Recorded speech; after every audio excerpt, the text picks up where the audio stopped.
Hoje eu vou fazer com vocês aqui a correção, tá? Da lista de exercício 11 da nossa apostila de física, beleza? Antes da gente começar, só colocar para vocês aqui as nossas principais fórmulas que a gente vai estar utilizando, tá? Na nossa correção. Lembrando, né, que nós estamos falando de eletrostática, que são cargas em repouso, em equilíbrio. Nós temos aqui a força elétrica, que é a lei de Coulomb, que é o K0, a carga Qzão, Qzinho, dividido pela distância ao quadrado, beleza? Aí nós discutimos a ideia de campo elétrico, que era a força por carga, tá? E aí, misturando essas duas equações, né, da força elétrica por carga, chegamos, né, ao campo elétrico gerado por uma carga pontiforme, que é o K0, a carga fonte, né, a carga geradora, dividido pela distância ao quadrado, tá? Então, o E é o campo, né? Lembrando que esse campo aqui, ele é uma grandeza vetorial. Então, eu posso colocar aqui uma setinha, né, em cima dessas grandezas que são vetoriais, tá bom?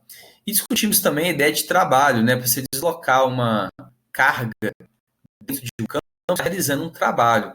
Então, lembrando que o trabalho ele é calculado entre dois pontos, né, A e B, pela força aplicada, né, vezes a distância, vezes o cosseno do ângulo θ. Então, aplicando essa ideia, né, sobre o trabalho realizado por uma carga, a gente concluiu que quanto maior a carga, maior era o trabalho. E que a razão entre essas grandezas era constante. E chegamos a uma outra grandeza chamada potencial elétrico, que é tido como trabalho realizado dividido pela carga. Tá? Essa aqui é diferente, né? Porque o campo elétrico é uma grandeza vetorial, enquanto que o potencial elétrico é uma grandeza escalar. Tá? Então a gente tem que ficar bem atento aí, porque são coisas diferentes. Né?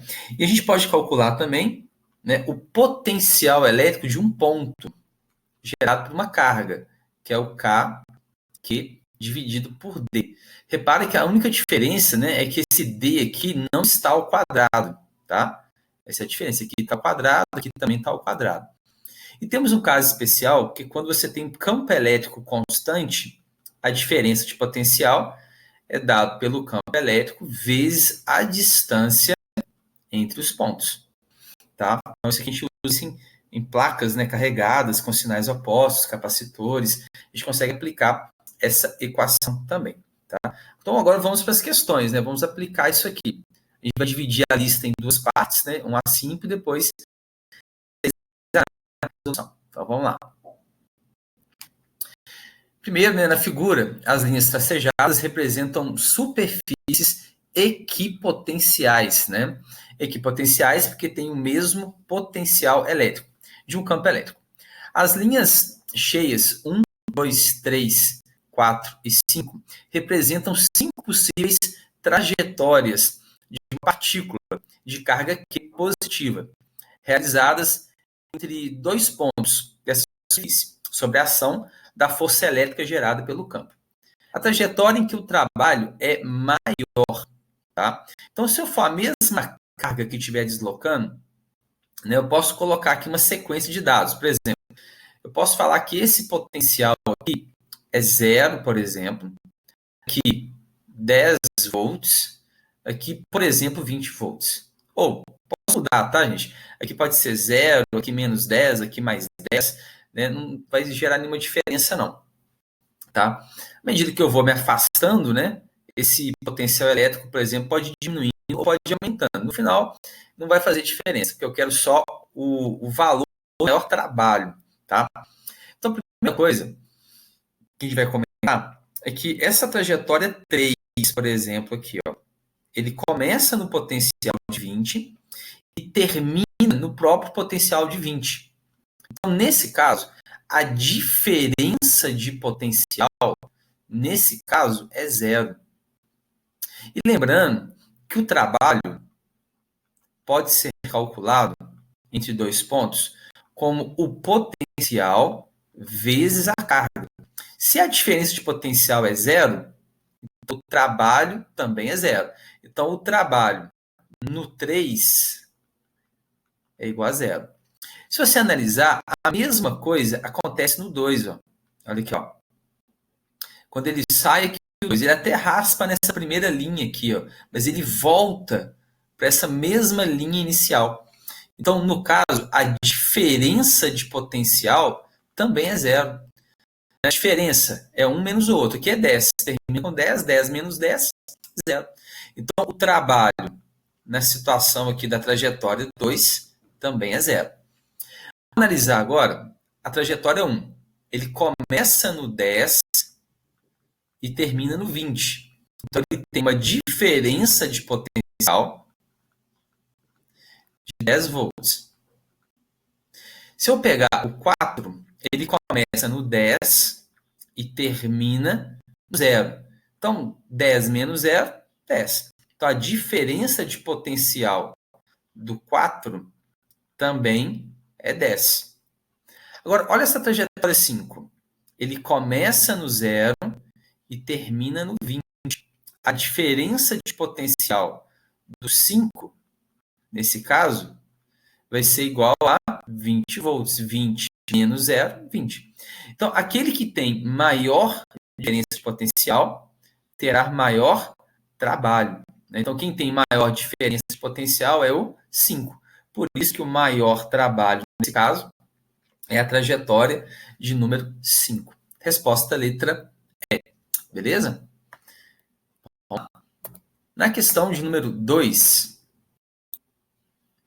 o diagrama potencial elétrico versus distância de uma carga elétrica pontiforme Q no vácuo é mostrado a seguir. Considere a constante eletrostática do vácuo, K0, igual a 9 vezes 10 a 9. Pode-se afirmar que o valor de Q é então, um ponto, né, que ele está me dando os valores. Olha, o potencial nesse ponto, chamado de P de ponto, né, é 30 volts.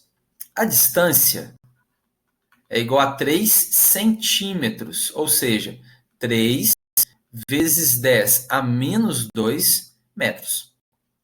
Então, eu quero a carga. Então, se eu pegar a equação de potencial é o Q dividido por D. Isolando o valor da carga, o D está dividindo, passa multiplicando, fica V vezes D. E o K que está multiplicando passa dividindo. Então, fica 30, que é o volts. A distância, 3 vezes 10 a menos 2, dividido pelo K, que é 9 vezes 10 a 9. Então, resolvendo, vai ficar assim, 30 vezes 9, 90.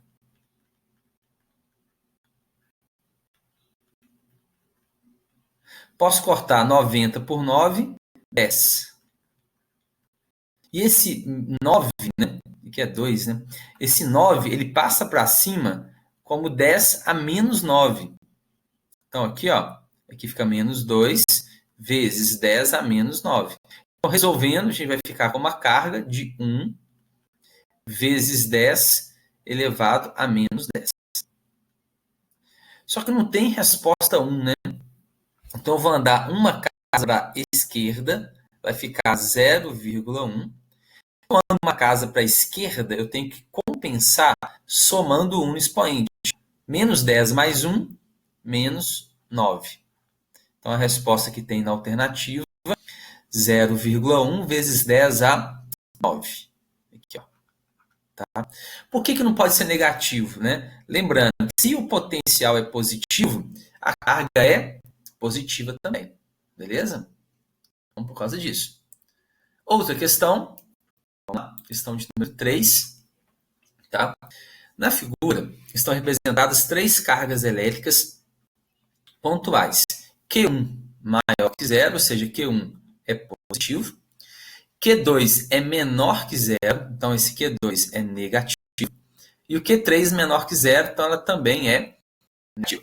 Isoladas e imersas no vácuo. E um ponto P, no caso do meio, né? Então a gente tem esse pontozinho. O potencial elétrico no ponto P criado pelas cargas, né? Então vamos ver. Pelas 3 cargas elétricas é calculado somando-se algebricamente os potenciais elétricos devido às cargas Q1, Q2 e Q3. Certíssimo. Tá? Por que está certo? Porque potencial é uma grandeza escalar. Quando é uma grandeza escalar, o potencial resultante é a soma dos potenciais. Então, eu vou calcular o potencial de cada um e somar eles algebricamente. Né? É até interessante que essa alternativa está escrita no nosso PowerPoint, que a gente apresentou esse conteúdo, né? Exatamente dessa forma. O potencial elétrico é calculado somando algebricamente os potenciais gerados por cada carga isoladamente. Tá? Então, nesse caso, a resposta é a letra A. Beleza. Muito igual nesse PowerPoint, essa questão aí. Tá?